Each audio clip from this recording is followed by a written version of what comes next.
자, 계속해서 왕에 대한 이야기를 나누고 있는데 여러분들이 5명의 왕은 이름을 기억하자 그랬습니다.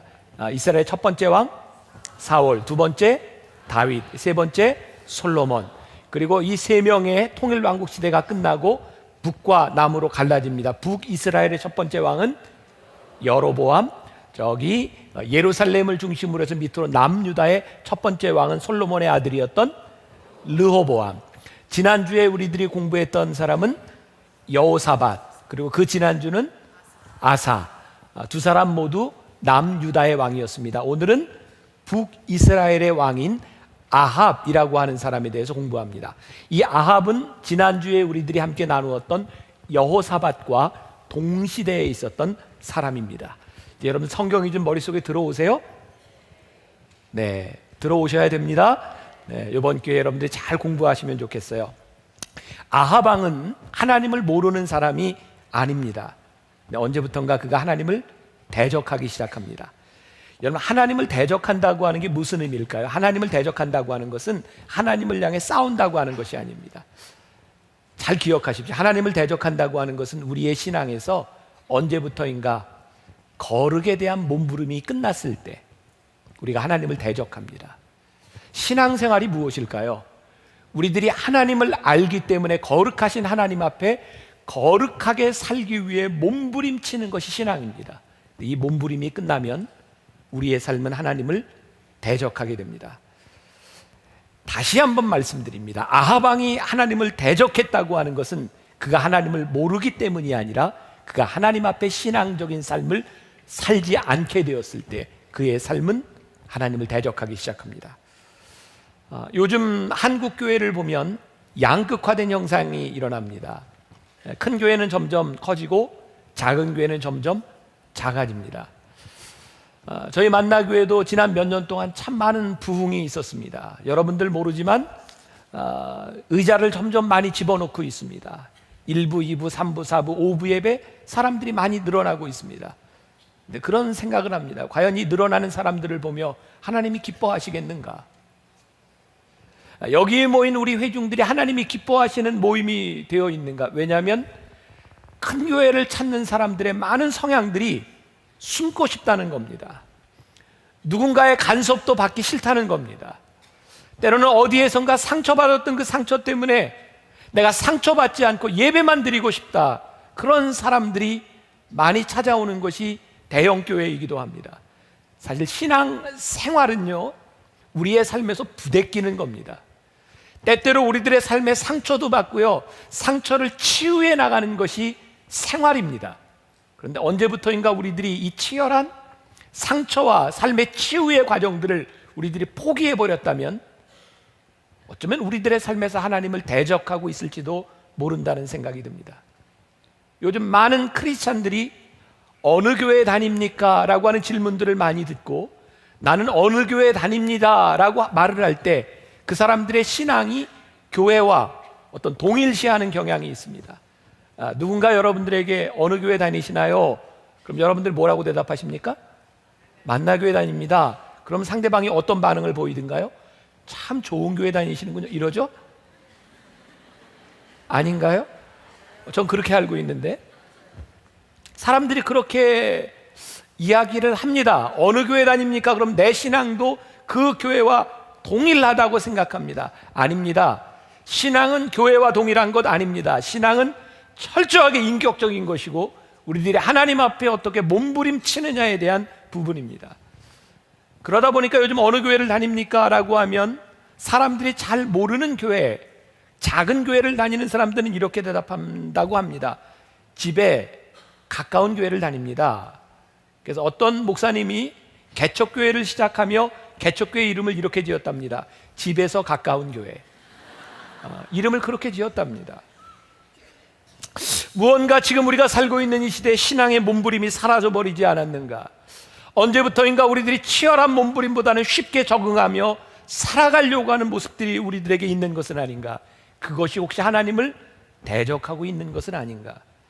오늘 여러분들 주보에 소개해드린 책이 있습니다. 호산나 교회 홍민기 목사님이 쓴 하나님 중심이라는 책입니다. 그 책에서 보았던 짤막한 이야기가 생각이 납니다. 지금 현재 이집트는 전 국민의 90%가 이슬람교도입니다. 예전에 이집트는 거의 크리스찬 국가였습니다. 초대교회 알렉산드리아라고 하는 도시는 초대 교부들이 유명했던 그런 크리스찬 도시이기도 합니다. 근데 지금 이집트는 예수를 믿는다고 하는 이유만으로 아무리 공부를 하고 아무리 노력을 해도 어떤 지위에 올라갈 수 없는 그런 철저한 이슬람 국가입니다. 그 이집트의 이슬람 정부에서 한 번은 그리스도인 리더들을 불렀답니다. 너희들에게 신앙의 자유를 주겠다. 대신에 너희들은 모카탐이라고 하는 지역에 가서 살아라. 모카탐이라고 하는 지역은 이집트 수도에서 버리는 쓰레기들이 모이는 곳입니다. 우리나라로 이야기하면 이전에 난지도와 같은 그런 곳이었습니다. 그때 크리스찬 리더들은 그렇게 결심합니다. 우리들이 그곳에서 쓰레기를 분리수거하며 살겠습니다. 그리고 이집트 정부는 너희들이 그곳에서 예배드릴 수 있는 자유를 주겠다고 이야기를 합니다. 그렇게 몇 세대가 흘러갔습니다. 그 후손들이 모카탐에서 쓰레기를 분리수거하며 살아가고 주일이 되면 그들은 깨끗하게 목욕을 하고 깨끗한 옷을 입고 약 2만 명가량의 사람들이 동굴교회에 모여 예배를 드립니다. 그 책에서 홍민기 목사님은 이런 질문을 합니다. 당신들은 예배를 위해 모든 것을 버릴 수 있습니까? 우리는 단군 이래 이 대한민국은 가장 부유하고 가장 부강한 때를 지나가고 있습니다. 오늘 이 아합 왕이 치리하던 이스라엘 왕국은 북이스라엘 시대의 가장 강력한 시대를 지나갑니다. 하나님은 그 강력함을 바라보며 성공한 나라라고 말하지 않습니다. 아합 왕을 성공했다고 이야기하지 않습니다. 어쩌면 이 나라와 이 민족을 바라보며 한국교회를 바라보며 하나님은 절대로 지금 너희들이 누리고 있는 것이 성공이 아니라고 말씀하실 것 같습니다. 왜냐하면 우리들의 신앙의 몸부림이 사라져버린 이 시대의 성공은 결국 성공이 아니라는 것으로 판명되게 될 것입니다. 왜냐하면 성경이 역사를 통해 우리들에게 보여주고 있기 때문입니다. 아합의 잘못이 무엇인가? 아합의 삶을 짚어보겠습니다. 그가 하나님 앞에 철저하게 신앙적으로 살지 못하게 됐던 이유 중에 하나는 그가 결혼을 잘못한 것이었습니다. 오늘 제가 결혼에 대한 이야기를 할 텐데 옆에 있는 사람들 부부가 있다면 얼굴을 한번 마주보세요. 결혼을 잘했는가 못했는가? 결혼을 아합이 잘못한 이유는 그가 정략적인 결혼을 했다는 겁니다. 여러분 지금 북이스라엘 이야기를 하고 있습니다. 예루살렘을 중심으로 해서 북이스라엘, 여기에는 지중해가 있고요, 북이스라엘의 동쪽에는 사막이 있습니다. 북이스라엘은 유일하게 북쪽에서부터 내려오는 적만 막으면 안전한 나라입니다. 그런데 두로와 시돈, 이 북쪽에 있었던 왕이자 제사장이었던 두로와 시돈의 왕의 딸이었던 이세벨과 아합이 결혼을 합니다. 그는 이렇게 생각했을 것입니다. 저 정략적인 결혼을 함으로 인하여 우리나라는 안전하고 부강해질 거야. 그 나라는 부강해졌습니다. 그런데 문제는 부강한 것으로 끝난 것이 아니라 그의 삶과 이스라엘이 비극적으로 끝나게 되었다는 겁니다. 알베르트 까미의 시곡 오해라고 하는 작품이 있습니다. 그 작품을 다 설명할 수 없지만 거기에 한 아들이 있고 가난 때문에 떠났던 그 아들을 기다리던 어머니와 그 누이가 20년이나 기다렸는데 어렵게 살면서 그 여인숙을 하면서 부자로 보이는 사람을 수면제를 먹여 죽이고 그 돈을 갈취하는 그 가정에 어느 날 찾아왔던 그들이 죽였던 사람이 바로 아들임을 발견하게 되고 그 어머니와 누이는 그 아들을 죽였던 강물에 투신하고 죽습니다. 그때 알베르트 까미는 그의 시곡에서 이렇게 말을 합니다. 범죄는 아무리 행운이 따른다고 하더라도 항상 불행할 뿐이다. 지금 우리들이 누리고 있는 것들이 우리들의 행운이라고 생각할지 모르지만 하나님을 떠난 불의한 일들은 불행한 결과를 낳는다고 하는 것을 성경이 우리들에게 말씀합니다. 민감한 사안이 되었습니다. 동성애에 대한 문제. 이 중에도 동성애 확률적으로 아마 있을 겁니다. 저는요, 여러분들에게 분명히 이런 말씀을 드리고 싶어요. 동성애로 참 힘들어하는 우리의 이웃들이 있습니다. 여러분 사랑하고 자비하고 잘 하십시오. 우리가 아무리 그리스도의 사랑으로 잘 한다 할지라도 우리들이 지켜야 될 것은 하나 있습니다. 지금 미국의 교회들이 분쟁에 휩싸이게 됐는데, 분쟁의 내용이 뭐냐면 목회자가 동성애 결혼하는 사람들을 주례할 것이냐 말 것이냐를 가지고 갈라져서 싸우고 있습니다. 저는 여러분들에게 분명히 말씀드립니다. 우리들이 사랑해야 될 것이 있고 용납할 수 있는 것이 있고 용납할 수 없는 것이 있습니다. 태어나면서부터 동성애의 성향을 타고난 정말 힘들어하는 우리의 이웃이 있을 겁니다. 그러나 그 결혼을 승인하는 것은 성경적으로 옳지 않습니다. 우리가 아무리 사랑한다 할지라도 그것이 용인되기 시작하면 인류는 앞으로 어떻게 될지 모릅니다. 우리가 동물을 사랑하는 것, 잘 돌보는 것, 학대하지 말아야 합니다. 그러나 동물은 동물일 뿐입니다. 우리들이 성경의 원리를 잘 따라가야 합니다. 저희 교회는 흡연실이 있습니다. 지금 이 시간에 흡연실에서 담배를 피며 예배를 드리는 분이 있을 겁니다. 저희 교회에서 흡연실을 만든 이유는 담배를 피라고 만든 것이 아닙니다. 담배를 피우면서도 하나님의 말씀이 들어갈 때 그의 삶이 바뀔 수 있는 가능성을 믿기 때문에 우리 교회는 흡연실이 있는 겁니다. 술을 먹기 때문에, 제사를 드리기 때문에 당신은 예배를 드릴 수 없어, 이것은 성경적이 아닙니다. 그 사람들에게도 복음이 들어가야 합니다. 사랑하고 우리들이 용납해야 합니다. 그러나 잘못된 것들까지 용납하는 것은 아닙니다. 우리는 하나님의 사랑을 가지고 그렇게 바라보는 겁니다. 제가 2000년 암스테르담에 갔을 때 깜짝 놀랄 일이 있었습니다. 암스테르담의 교회들은 마약을 하는 사람들에게, 돈이 없는 사람들에게 마약을 나눠준다는 거였어요. 이유는 마약을 하는 사람들이 마약을 하기 위해서 돈이 없으면 도둑질을 하고 강도짓을 합니다. 그래서 교회는 그 범죄를 막기 위해서 인도적으로 마약을 줍니다. 얼마나 좋은 교회입니까? 이게 정말 좋은 교회입니까? 우리들에게 정말 필요한 것은 선행으로 보이는 일들이 아니라 근본적인 말씀 위에 바로 서고 하나님의 말씀대로 살아가는 것이 깨어지기 시작하면 부강한 것 같아도, 번성하는 것 같아도 그것이 아니라고 하는 것을 하나님은 이 왕들을 통해서 우리들에게 분명히 말씀합니다. 오늘 결혼에 대해서 여러분들에게 조금 짚고 넘어갑니다. 결혼을 해야 될 젊은이들, 결혼할 자녀들을 두고 있는 부모님들은 잘 들으십시오. 성경에서 이야기하고 있는 결혼의 원리는 철저하게 돕는 배필입니다. 아합이 결혼을 잘못한 것은 돕는 배필로서의 사람을 찾은 것이 아니라 내 이익을 위해서 정략적인 결혼을 했다는 겁니다. 지금 이 시대를 살고 있는 얼마나 많은 가정들이 깨어집니까? 이유가 무엇입니까? 그들이 결혼을 생각할 때 누가 내 결혼에 유익이 될까를 찾는다는 겁니다. 이것은 성경적이 아닙니다. 여러분들 자녀들을 위해 기도할 때 하나님, 우리 자녀가 어떤 사람을 만나야 좋을까요? 를 기도하기 전에 여러분들의 자녀가 누군가에게 좋은 사람이 될 수 있도록 잘 양육해야 합니다. 신앙으로 바로 서야 하는 것입니다. 이것이 결혼의 올바른 원리인데 아합은 결혼을 잘못했습니다. 결혼은 선교도 아니고 전략도 아니고 내가 사랑하는 사람을 만나 내가 돕는 배필이 되는 겁니다. 지난주에 저는 결혼 26주년을 지났습니다. 전 절대로 결혼을 기념일을 잊을 수 없습니다. 제가 6월 25일 날 결혼했거든요. 어찌 우리 잊으랴. 그 일을 도저히 잊을 수 없는 그날, 26년을 지나며 제가 결혼 생활하며 제 아내와 살며 참 답답합니다. 제 아내가 귀가 잘 들리지 않습니다. 혹시 여러분들 사모가 이렇게 있는 여러분들이 말을 해도 못 들을 때 그것은 여러분들 무시하는 것 아닙니다. 귀가 잘 들리지 않습니다.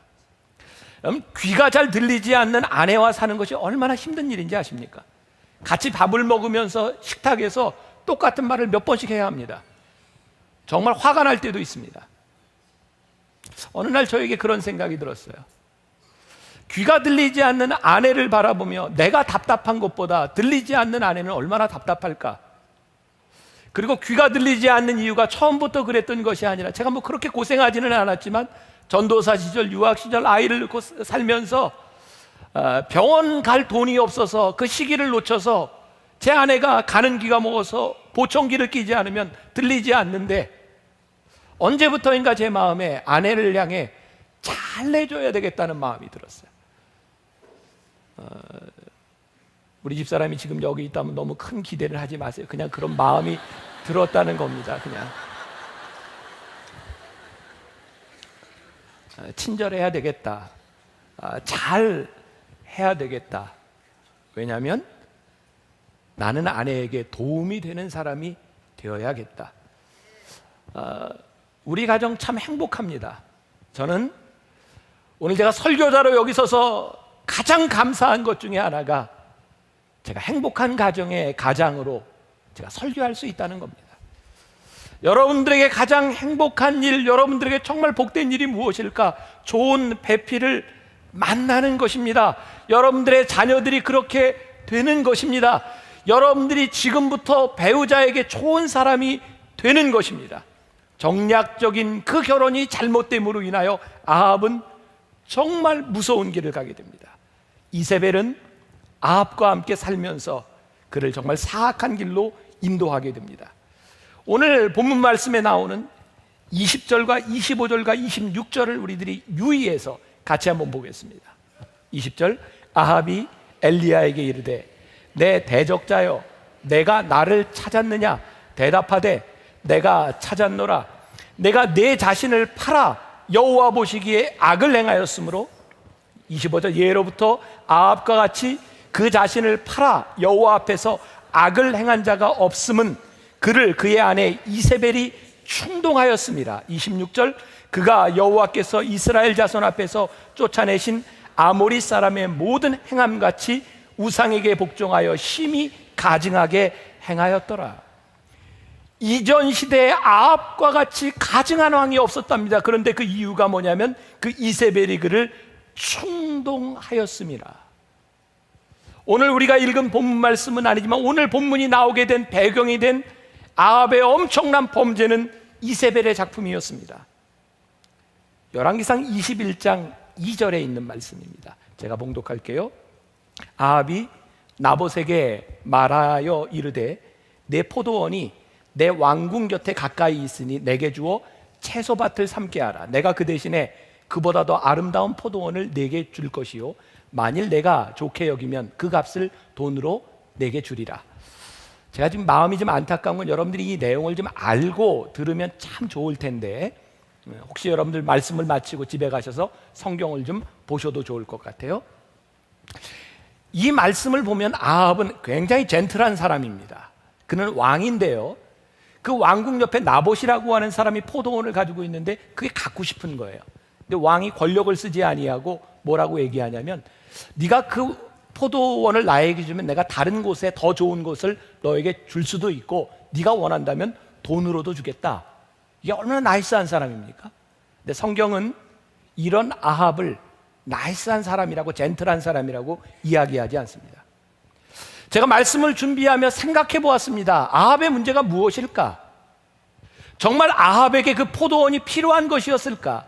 그는 이미 왕이었고 그는 왕궁을 가지고 있었고 그 왕궁은 무엇보다 좋은 곳에 세워졌을 터인데 왕궁 옆에 있는 포도원이 정말 그렇게 좋은 것이었을까? 문제는 그것이 좋은 것이라기보다는 나봇의 포도원을 향해 아합에게 탐심이 생겼다는 겁니다.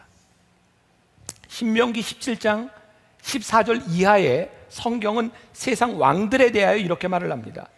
병마를 많이 두지 말고 아내를 많이 두어 그의 마음이 미혹되게 하지 말고 자기를 위해 은금을 많이 쌓지 말고 왕위에 오르거든 이 율법서의 등사본을 레위 사람 제사장 앞에서 책에 기록하고 평생에 자기 옆에 두고 읽어 하나님 여호와 경외하기를 배우며 이 율법의 모든 말과 이 규례를 지켜 행하라. 성경은 왕에게 대해 이렇게 말을 합니다. 왕은 군림하는 게 아니야. 왕은 누리는 게 아니야. 왕이 해야 될 일은 내가 다스리고 있는 백성들을 살피며 그들을 섬기는 일이야. 이것이 철저하게 성경적 리더십입니다. 저는요, 정말 여러분들에게 말씀드릴 수 있는 것, 지금 이 시대에 세상이 복음과 교회를 위하여 손가락질하고 있지만 저는 복음적으로 이 나라가 돌아오지 않으면, 이 나라의 리더들이 복음 앞에 서지 않으면 저는 이 나라에 소망이 없다고 생각하는 사람입니다. 교회가 지금은 고난을 당하고 교회가 손가락질을 당하는 이유, 우리가 잘못 살았기 때문입니다. 그러나 우리들이 말씀 위에 서게 될 때 이 세상이 다시 복음으로 돌아오게 되리라. 왜? 이 복음 위에서만이 리더들이 올바로 세워질 수 있기 때문입니다. 이것이 성경적 리더십입니다. 그런데 이세벨이라고 하는 이 여인이, 그의 남편이었던 아합이 나봇의 포도원을 탐내는 것을 바라보며 그러면 안 됩니다라고 이야기해야 될 이 아내가 그렇게 이야기하지 않습니다. 전략을 짭니다. 나봇의 포도원에 사람들을 보내고, 불량한 사람들을 보내고, 장로들과 제사장을 보내서 소문을 냅니다. 저 나봇이 하나님을 저주했고 왕을 저주했고 그는 반역자고 그래서 그는 죽어야 돼. 돌로 쳐서 죽입니다. 그러고 나서 이세벨은 자기 남편에게 이야기합니다. 왕이여 보소서, 문제가 다 해결됐습니다. 이제 마음대로 가지소서. 하나님은 그 모습을 바라보며 하나님 보시기에 악을 행하였다라고 말씀합니다. 그리고 성경은 증거합니다. 하나님 보시기에 당신처럼 악을 행한 왕이 없었는데 당신의 아내 이세벨이 당신을 충동하였습니다. 저는 오늘 여기에 있는 여러분들에게 정말 여러분들이 좋은 가정, 좋은 배우자가 되기를 원하는데 여러분들이 서로에게 영적으로 깨어있는 사람들이 되십시오. 남편이 잘못하고 아내가 잘못된 길을 갈 때 여러분들이 영적으로 깨어서 조언하고 믿음의 길로 인도할 수 있는 그런 가정을 이루어 가도록 하십시오. 그것이 여러분들에게 정말 복된 일이 될 것입니다. 하나님을 대적한다고 하는 것, 그것은 하나님에 대하여 욕을 하거나 싸우는 것이 아니라 하나님의 방식으로 살지 않는 것입니다. 오늘 아합이 하나님을 대적하는 것은 그의 마음 가운데 탐욕이 들어간 것입니다. 사랑하는 여러분, 제가 여러분들에게 정말 부탁드리고 싶습니다. 저도 제가 이겨야 될 문제지만 여러분들 마음의 탐욕을 이기십시오. 여러분들이 하나님을 믿는데 여러분들의 마음에 탐욕이 들어가면 여러분들보다 어려운 사람이 눈에 들어오지 않습니다. 하나님을 믿는데 여러분들이 하나님을 믿는 것 때문에 손해 좀 보십시오. 세상과 똑같이 이득을 취하려고 하지 마십시오. 여러분들이 하나님을 믿는 사람이기 때문에 탐욕을 이겨야 여러분들이 하나님의 사람이 되는 것입니다. 세상과 똑같이 되지 마십시오. 나도 세상과 똑같아, 내가 잘못한 것이 없어. 하나님은 여러분들에게 말씀합니다. 내가 세상과 똑같은 탐욕을 품은 것이 죄야. 하나님을 믿는다고 하는 것은 하나님 앞에서 우리의 탐욕을 이겨가는 겁니다. 지난 주간 저는 저와 친한, 제가 98년도에 공부를 마치고 한국에 들어와서 그때 만났던 정말 친하게 지내는 4명의 목사님들을 만났어요. 며칠 동안을 같이 지났어요. 16년째 한 번도 얼굴 붉히는 일 없이 너무나 형제처럼 잘 지내는 목사님들입니다. 저희 4명의 모임이 34회입니다. 왜 34회인지 상상이 가십니까?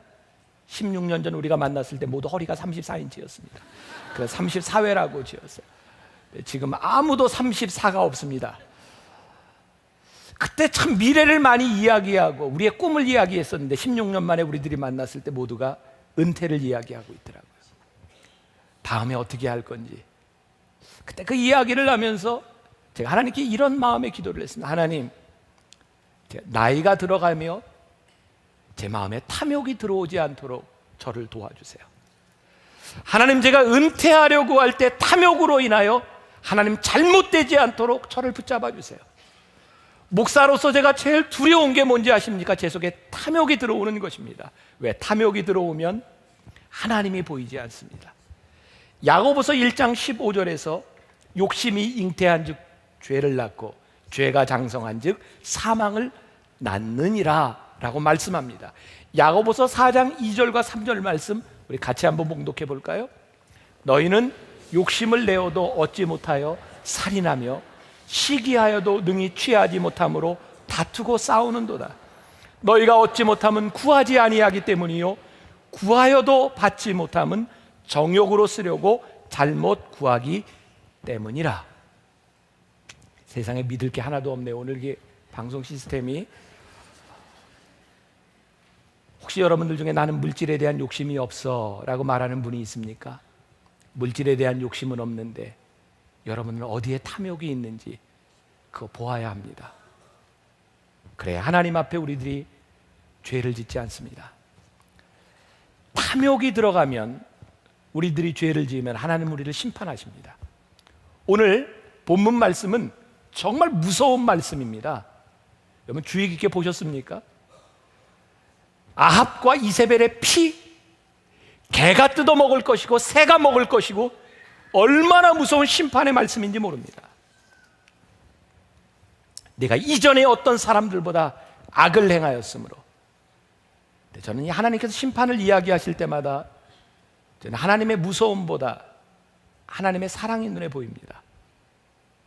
하나님은 무섭게 심판을 이야기하시는데 하나님은 심판하시려 함이 아니라고 하는 것을 보게 되는데요, 오늘 우리가 읽은 본문 말씀 그 다음에 이 무서운 심판의 이야기를 듣고 나오는 말씀이 있습니다. 27절부터 29절의 말씀 잘 유의해서 같이 보겠습니다.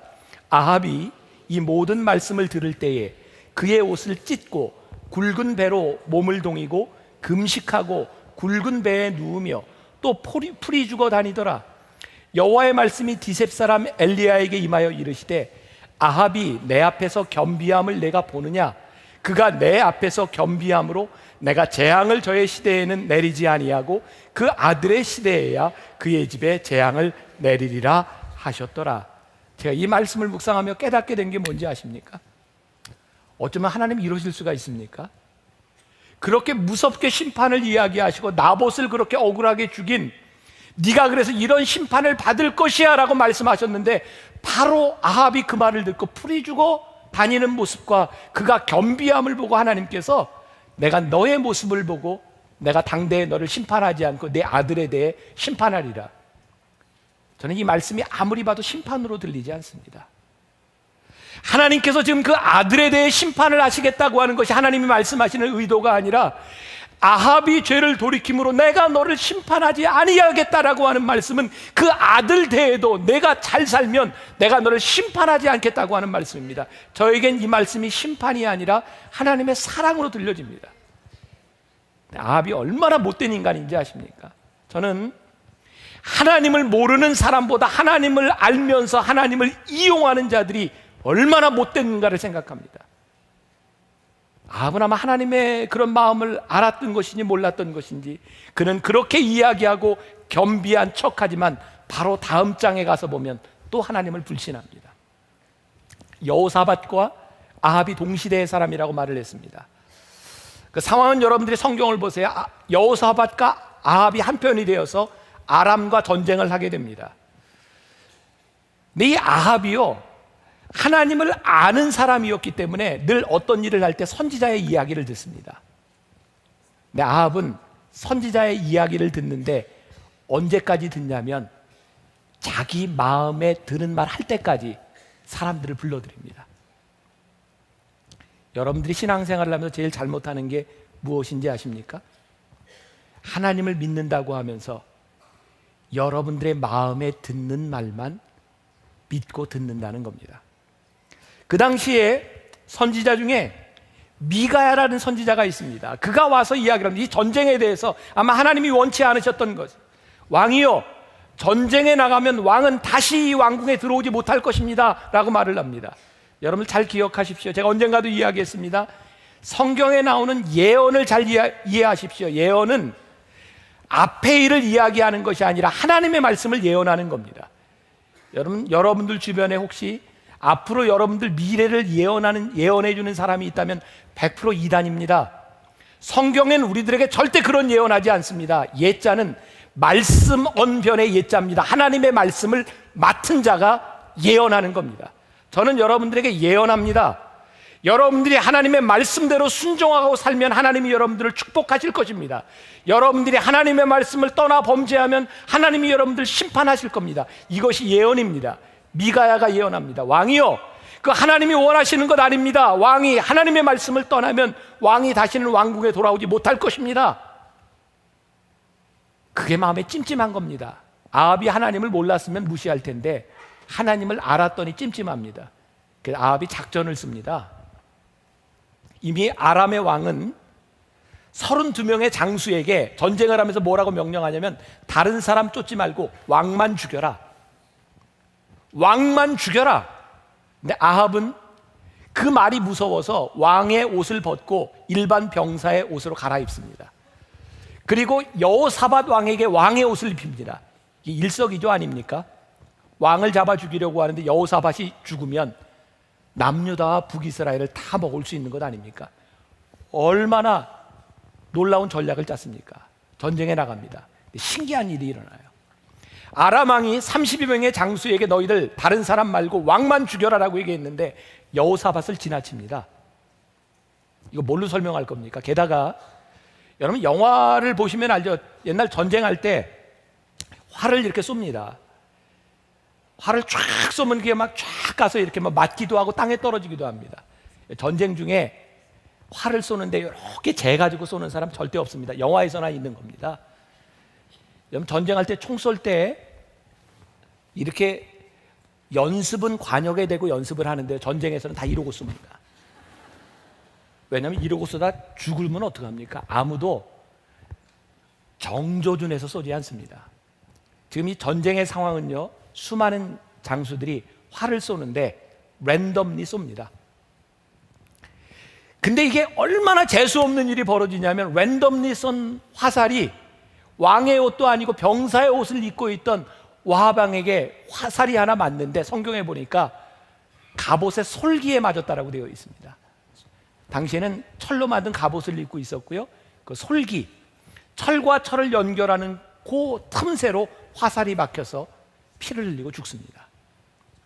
무지하게 재수없죠? 옷도 갈아입고 그리고 왔는데 그냥 쏜 화살에 그것도 맞아서 그 솔기로 들어가서 죽습니다. 말씀을 보면 이렇게 깨닫게 됩니다. 지난주에 여호사밧에 대한 말씀을 공부하며 그는 전심으로 하나님을 섬겼던 사람이라. 뭘로 설명할 겁니다? 하나님이 지켜주셨습니다. 아합의 문제는 그의 마음에 찜찜했으면 전쟁에 나가지 말았어야 할 일입니다. 그런데 그는 마음의 찜찜함을 그의 전략으로 해결하려고 합니다. 하나님이 원하시지 않는 일에는 틀림없는 대가가 있습니다. 오늘 하나님께서 이 아합 왕을 통해서 여러분들에게 말씀하십니다. 하나님의 마음으로 돌아오십시오. 여러분들이 잘못 가고 있다면 하나님은 오늘 우리들에게 심판을 이야기하시는 것이 아니라 그 심판을 받지 않도록 우리들이 돌아오기를 원하십니다. 하나님의 마음을 여러분들이 보아야 합니다. 중요한 것은요, 오늘 우리들에게 어떤 결과가 왔느냐가 하는 것이 아닙니다.